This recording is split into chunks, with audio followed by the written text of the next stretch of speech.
2019ஆம் ஆண்டு நீட் தேர்வு மோசடியில் குற்றவாளிகளின் ஆவணங்களை கொடுக்க மறுப்பது ஏன் என கேள்வி எழுப்பியுள்ள உயர்நீதிமன்ற மதுரை கிளை வரும் 15ஆம் தேதி தேசிய தேர்வு முகமை நீட் ஆள்மாறாட்டம் வழக்கு சம்பந்தமான அனைத்து ஆவணங்களையும் தாக்கல் செய்ய உத்தரவிட்டுள்ளது. கடந்த 2019ஆம் ஆண்டு தேசிய தேர்வு முகமை நடத்திய நீட் தேர்வில் ஆள்மாறாட்டம் செய்து மாணவர்கள் தேர்வெழுதிய விவகாரம் நாடு முழுவதும் அதிர்வலைகளை ஏற்படுத்திய நிலையில் தமிழ்நாட்டில் இதுபோல தேர்வு எழுதியவர்கள் குறித்து சிபிசிஐடி போலீசார் விசாரணை நடத்தினர்.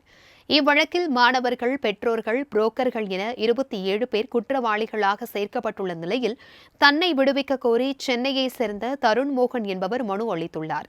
இம்மனு விசாரணைக்கு வந்தபோது ஆஜரான கூடுதல் அரசு குற்றவியல் வழக்கறிஞர் செந்தில்குமார் இவ்வழக்கு தொடர்பான எந்த ஆவணங்களையும் தேசிய தேர்வு முகமை தரவில்லை என்று கூறினார். அப்போது தேசிய தேர்வு முகமை தரப்பில் ஆஜரான மத்திய அரசு வழக்கறிஞர் கால அவகாசம் கேட்டதால் கோபமடைந்த நீதிபதி புகழேந்தி வழக்கு பதிவு செய்து 5 வருடங்கள் ஆவதாகவும் இந்தியாவிலேயே இல்லாத மாணவனுக்கு 3 மாநிலங்களில் தேர்வு எழுதப்பட்டுள்ளதாகவும் தெரிவித்தார். ஆனால் தமிழ்நாட்டில் மாணவிகள் தாலி அணிந்து வந்தால் கூட அவர்கள் தாலியை கழட்ட சொல்லி சோதனை செய்கிறீர்கள் என்றும் நீதிபதி கடிந்து கொண்டார்.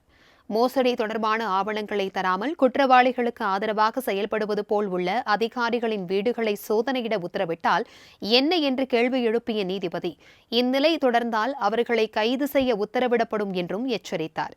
மத்திய அரசு தரப்பில் இறுதியாக வரும் 15ஆம் தேதி அறிக்கை தாக்கல் செய்வதாக கால அவகாசம் கோரியதால் 2019ஆம் ஆண்டு நீட் தேர்வு மோசடி குறித்த அனைத்து ஆவணங்களையும் ஒப்படைக்க உத்தரவிட்டு வழக்கு விசாரணையை வரும் 15ஆம் தேதி ஒத்திவைத்து நீதிபதி புகழேந்தி உத்தரவிட்டார்.